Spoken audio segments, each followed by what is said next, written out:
हज़रात सामईन किराम, हम लोग माह रमज़ान की बिल्कुल दहलीज पर खड़े हैं।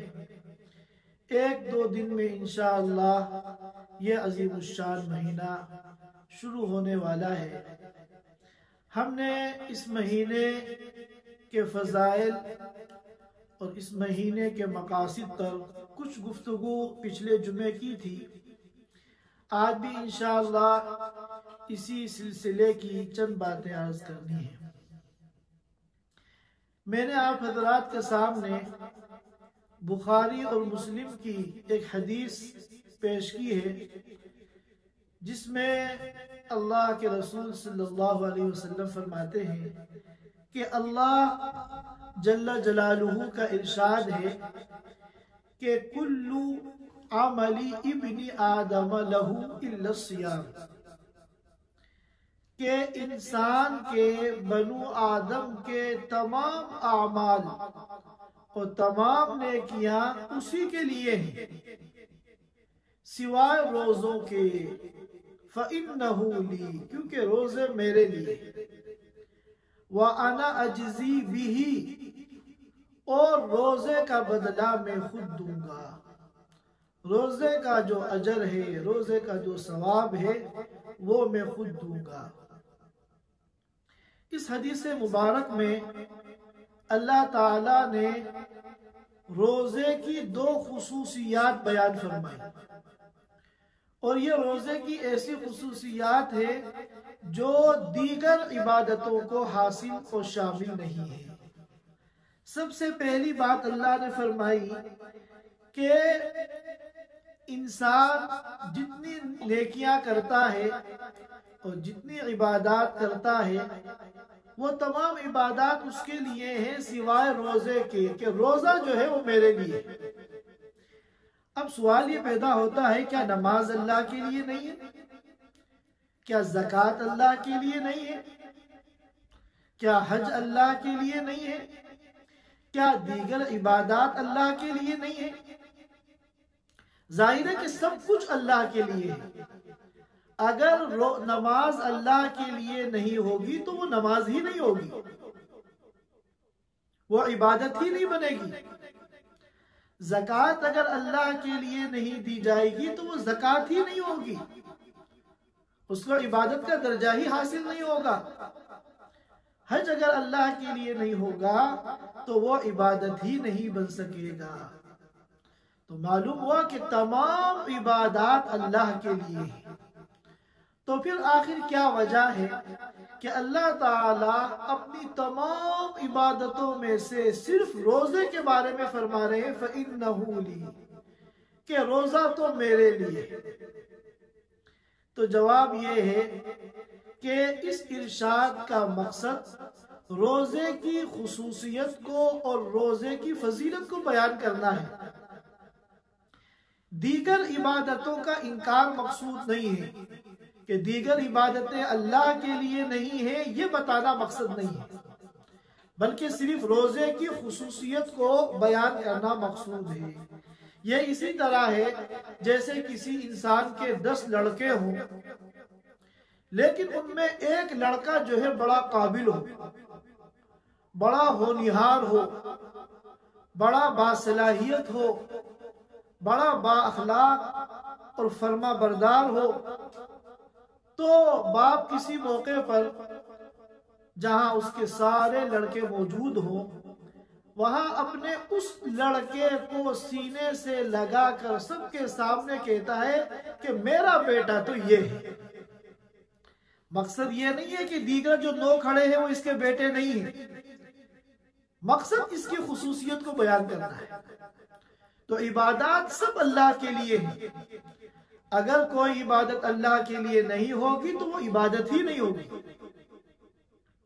लेकिन अल्लाह ताला यहां फरमा रहे हैं कि इल्ला सौम फ़इन्नहु ली, के रोजा तो मेरे लिए है। उसके बाद फरमाया व अना अजज़ी बिही, और रोजे का बदला मैं खुद अता करूंगा। अब सवाल ये पैदा होता है, क्या दीगर जो इबादत है उनका बदला अल्लाह नहीं देंगे? जवाब ये है कि उनका बदला भी अल्लाह देंगे। तो फिर रोजे के बारे में खास तौर पे क्यों कहा जा रहा है कि रोजे का बदला मैं दूंगा? जब हर इबादत और हर नेकी और हर अमल साले का बदला अल्लाह देंगे, तो सिर्फ रोजे के बारे में ये क्यों कहा जा रहा है फ़इन्नहु ली व अना अजज़ी बिही, कि रोजे का बदला मैं दूंगा? तो इसका जवाब ये है कि तमाम इबादतों का बदला उस आम निजाम के तहत दिया जाएगा जो आमाले सालिहा के अजर सवाब को दिए जाने का निजाम और सिस्टम है। लेकिन जब रोजे के बदले का, रोजे के अजर सवाब के दिए जाने का मौका आएगा, तो उस अजर सवाब को अल्लाह ताला खुद रोजेदारों को देंगे।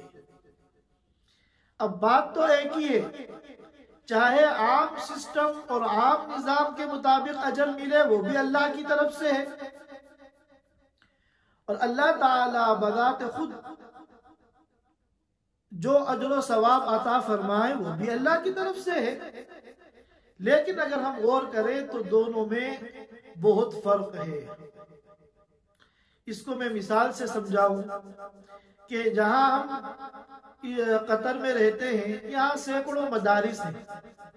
मदारिस में जो इम्तियाजी नंबरात से कामयाब होने वाले तलबा हैं, स्टूडेंट हैं, हुकूमत की तरफ से उनको इनामात मिलते हैं।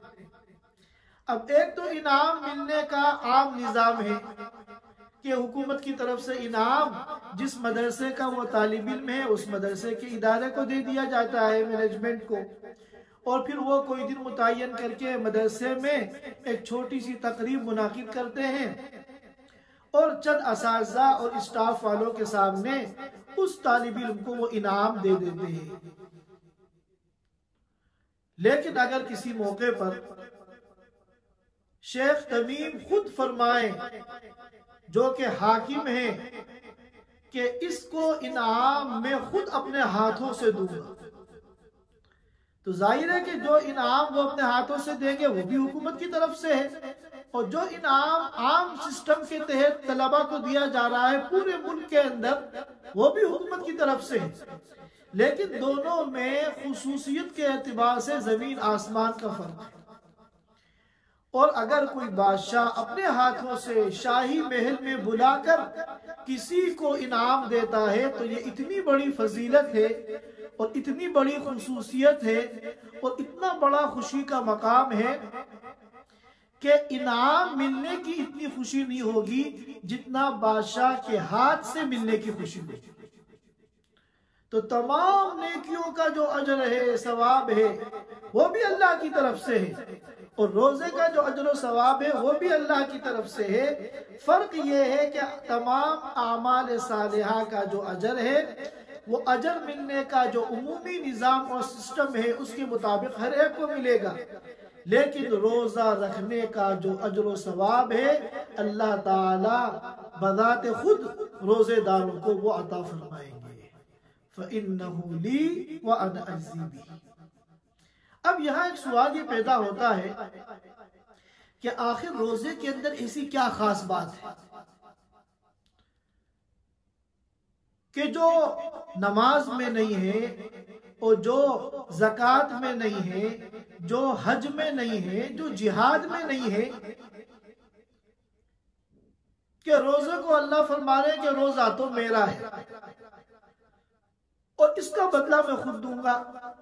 हालांकि नमाज जो है अरकान इस्लाम में सबसे अजीम और सबसे बड़ा रुकन है। क़यामत के दिन सबसे पहले नमाज के बारे में सवाल किया जाएगा। और मिसाल के तौर पे जिहाद है, ज़ुल्मतु सिनामिल इस्लाम है। तो इतनी बड़ी बड़ी इबादतें हैं जिनको यह खुसूसियत हासिल नहीं है। आखिर क्या वजह है कि रोजे को यह खुसूसियत और फजीलत हासिल है? इस सिलसिले में उलमाए किराम ने बहुत सी वजूहात बयान की। हर एक ने अपने फहम के एतबार से, अपने ज़ौक़ के एतबार से अलग अलग वजह बयान की। हाफिज इब्न हजर अस्क़लानी रहमतुल्लाह अलैह ने तकरीबन 10 अक़वाल इस सिलसिले में नकल फरमाए हैं। मैं यहाँ सिर्फ 2 कौल नकल करता हूँ क्योंकि अगर हम तमाम अक़वाल नकल करेंगे तो काफ़ी ताख़ीर हो जाएगी। एक कौल ये है कि रोज़े को जो ये खुसूसियत हासिल हुई है वो इस वजह से कि रोज़े के अंदर सिफत सब्र पाई जाती है और सब्र ऐसी इबादत है कि सब्र से बड़ी कोई इबादत नहीं। तमाम इबादतों का जो अजर है उसकी एक लिमिट है, उसकी एक हद है, लेकिन रोजे का जो अजर है उसकी कोई लिमिट नहीं है, उसकी कोई हद नहीं है। कुरान पाक में अल्लाह ताला फरमाते हैं इन्नमा युवफ़्फ़स-साबिरूना अजरहुम बिगैरि हिसाब, के सब्र करने वालों को उनके सब्र का अज्र मिलेगा, सवाब मिलेगा बिगैर हिसाब, अनलिमिट, बेहिसाब उनको अजर मिलेगा, उसकी कोई हद नहीं है। और एक रिवायत में आता है कि बंदा जितने भी आमाले सालिहा करता है और जितनी भी नेकियां करता है उन तमाम नेक कामों में जो सबसे अजीम इबादत है और सबसे अजीम ताअत है और सबसे बड़ा नेकी का अमल है वो सब्र है। इसीलिए बाज़ उलमाए किराम ने फरमाया कि मुसीबत और परेशानी के मौके पर जब बंदा सब्र करता है और सच्चे दिल से सब्र करता है, अपने को अपने आका के हुक्म के आगे सरेंडर करता है, तो उसको अल्लाह ताला का ऐसा तकर्रुब हासिल होता है कि जो सालों की इबादत और मुजाहिदे से हासिल नहीं होता। लिहाजा याद रखिए कि जब भी हमारे ऊपर कोई परेशानी आए, हमारे ऊपर कोई मुसीबत आए, तो हम सब्र का दामन हाथ से जाने न दें, क्योंकि ये अल्लाह के तकर्रुब का ऐसा मौका है और ऐसा गोल्डन चांस है कि जिससे बड़ी कोई इबादत नहीं है। सारी इबादतों का अजर महदूद, लेकिन सब्र का जो अजर है वो लामहदूद।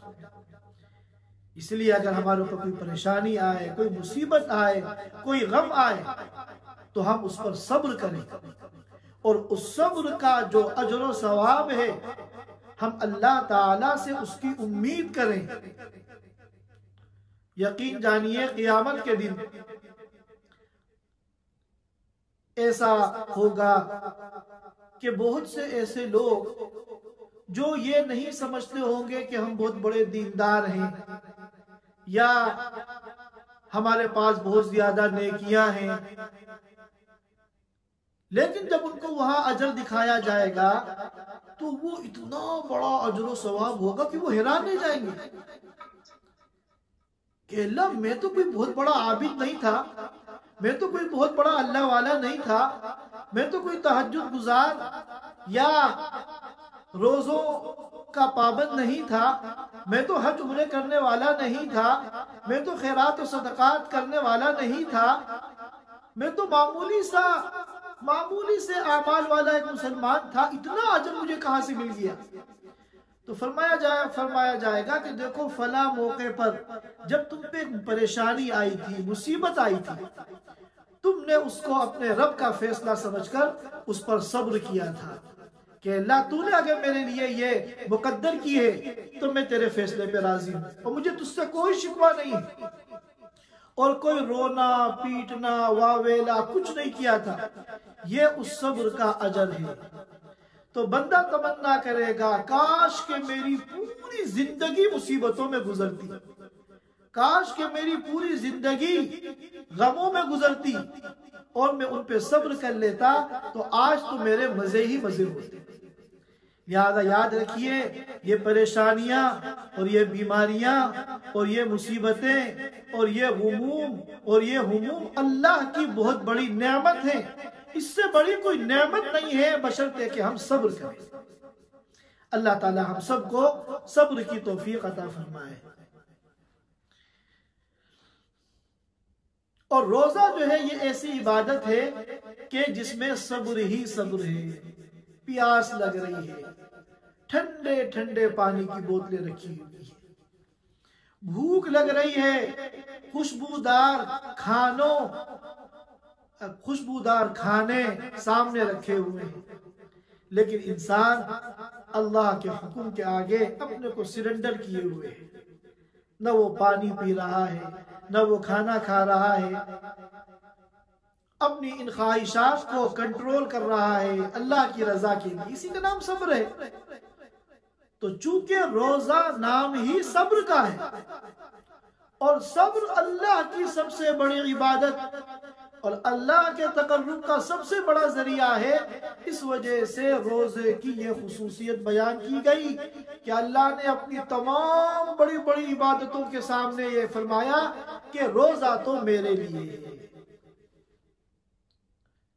और दूसरा कौल वो ये है कि हर अमल, कोई भी अमल फी नफ्सी ही छोटा बड़ा नहीं होता। हर अमल के अंदर वजन पैदा करने वाली जो चीज है वो इखलास है। जितना इखलास होगा इतना उस अमल के अंदर वजन होगा और वो हमारा जो मीज़ान अमल है, तराजू है आमाल का, उसमें वो भारी होगा। और जितनी इखलास में कमी होगी इतना ही वजन कम होगा। यहां तक कि अगर इखलास बिल्कुल नहीं है, रियाकारी है, दिखलावा है, तो वो अमल बाइसे अजर तो क्या होगा, वबाले जान बन जाएगा। चुनाचे अगर किसी ने हिमालय पहाड़ के बराबर सोना और चांदी अल्लाह के रास्ते में खर्च कर दी, लेकिन इखलास नहीं है, दिखलावा है, रियाकारी है, नामो नमूद है, अपनी वाहवाही का शौक है, तो याद रखिए अल्लाह के नजदीक इस हिमालय पहाड़ के बराबर सोने का सदका और खैरात एक ठेकरे के बराबर भी इसका वजन नहीं है। और एक मर्तबा बंदा इखलास के साथ ला इलाहा इल्लल्लाह कह दे, इसका कितना वजन है।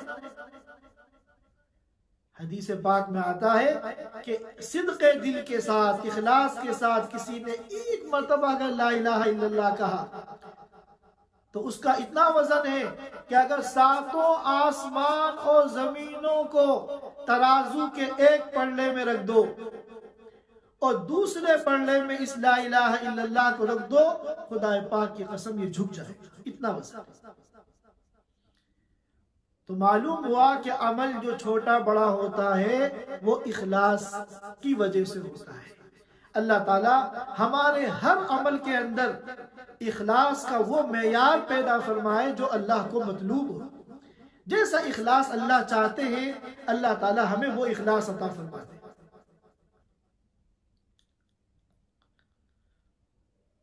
अब रोजे पर आइए। रोजे के अंदर इखलास का जितना एहतिमाल होता है और जितना इम्कान होता है वो किसी और इबादत में नहीं होता, क्योंकि हर इबादत में कोई ना कोई फेल है, कोई ना कोई काम है। आप नमाज पढ़ रहे हैं तो उसमें आप रुकू सजदे कर रहे हैं, आप ज़कात दे रहे हैं तो आप ज़कात की जो रकम है वो गरीबों को दे रहे हैं, आप हज कर रहे हैं तो आप एहराम बांधकर तवाफ और सई और रमी वगैरह कर रहे हैं। हर अमल नजर आता है, दिखता है, तो उसमें दिखलावे का एहतिमाल होता है। और रोजा किसी काम के करने का नाम नहीं है, बल्कि रोजा तो 3 कामों को छोड़ने का नाम है।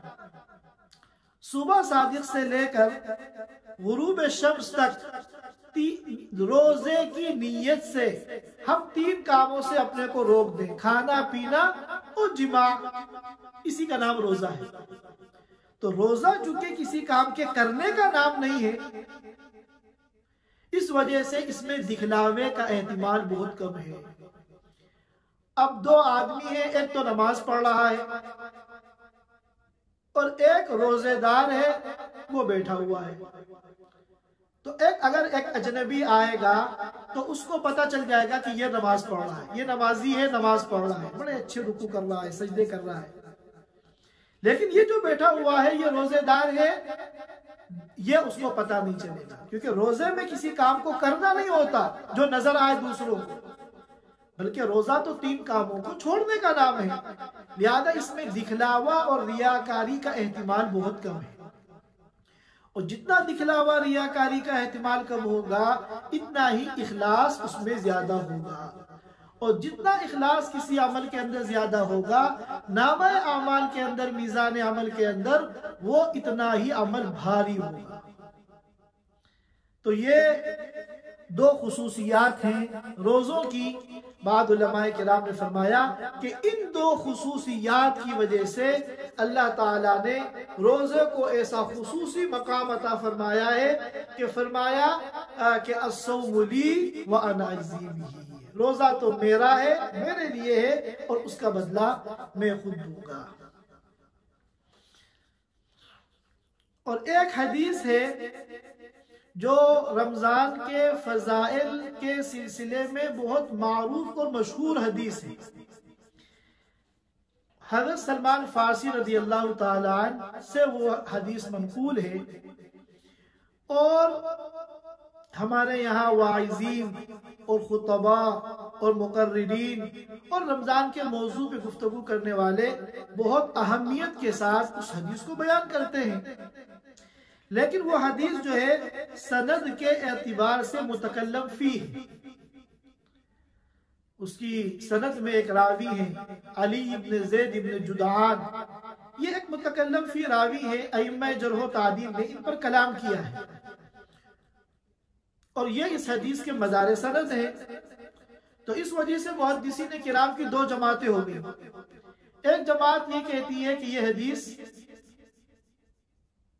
इतनी कमजोर है कि फजाइल में भी इससे इस्तिफादा करना सही नहीं है, और एक जमात कहती है कि यह हदीस इतनी ज्यादा कमजोर नहीं है और ये फजाइल का मौजू है, लिहाजा इसमें इस हदीस से इस्तिदलाल कर सकते हैं।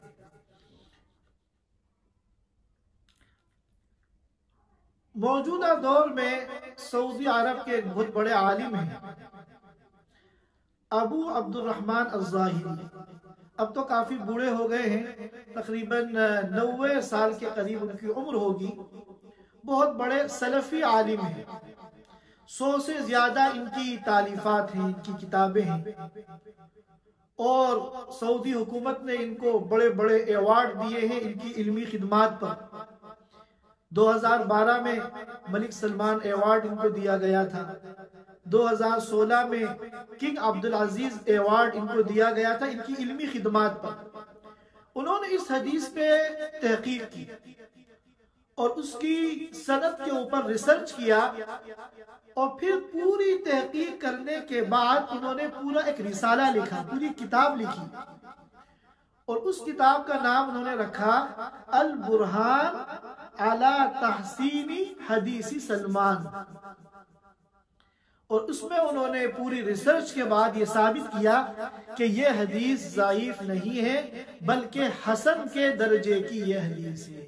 लिहाजा बगैर किसी शक व शुबे के फजाइल में इस हदीस से इस्तिफादा किया जा सकता है।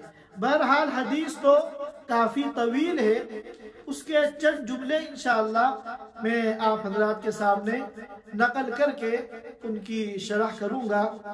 उसमें अल्लाह के रसूल सल्लल्लाहु अलैहि वसल्लम फरमाते हैं रोजे के बारे में कि अस्सौम जुन्नह, कि रोजा जो है एक ढाल है। ढाल किसे कहते हैं? मुजाहिदीन जब मैदान जंग में जिहाद करते हैं तो एक लोहे की ढाल इस्तेमाल करते हैं तीर और तलवार के हमलों से बचने के लिए। तो ढाल जो होती है ये तीर और तलवार और नेज़ों से बचाती है। तो अस्सौम जुन्नह, रोजा भी एक ढाल है। अब सवाल ये पैदा होता है कि ये किस चीज से बचाता है? बाद ने फरमाया कि रोजा बचाता है गुनाहों से, और बाद ने फरमाया कि रोजा बचाता है जहन्नम से। और तीसरा और राजा कौल ये है कि रोजा दोनों से बचाता है, क्योंकि रोजे के अंदर ऐसी सिफत है कि ये नफसानी ख्वाहिशात को कुचल देता है। इंसान के अंदर जो मादा शहवानिया है, गुनाहों की तरफ रगबत का मादा, रोजा जो है उसको कंट्रोल करता है, उस पर ब्रेक लगाता है और शहवत को खत्म करता है। और जहन्नम के बारे में आता है कि अन्नार महफूफतुन बिशहवात, कि जहन्नम तो घिरी हुई है किसके साथ? शहवतों के साथ, ख्वाहिशात के साथ।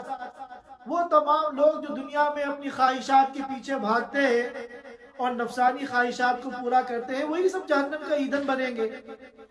तो जब रोजा इंसान को गुनाहों से बचाएगा तो लाजमी तौर पर वो जहन्नम से भी इंसान को बचाएगा। इसी तरह इस हदीस में अल्लाह के रसूल सल्लल्लाहु अलैहि वसल्लम ने फरमाया कि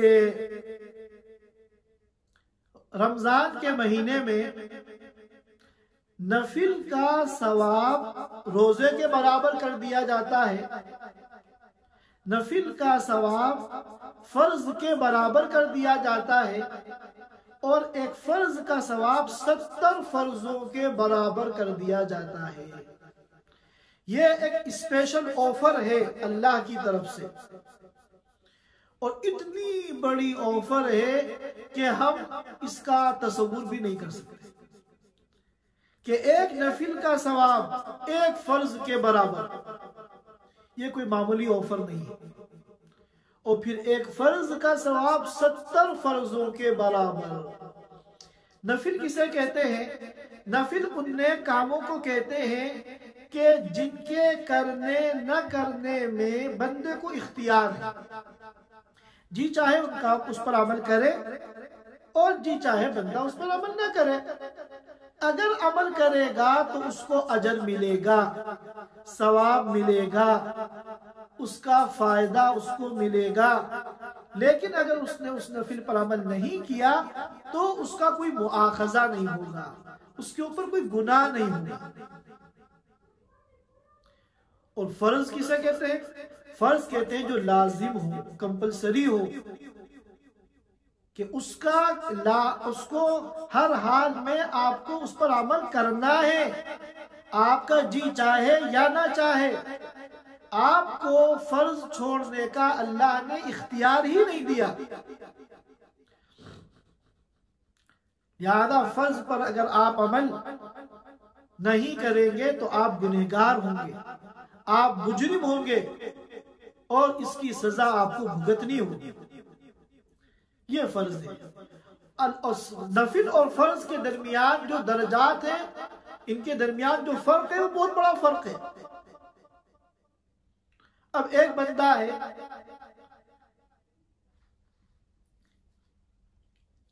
वो ये कहता है कि आज मैं फजर की नमाज नहीं पढ़ूंगा, और फजर की नमाज जो कि फर्ज है ये तो मैं आज नहीं पढ़ूंगा, छोड़ दूंगा, लेकिन उसके बदले में 1000 नफिल नमाजें पढ़ूंगा।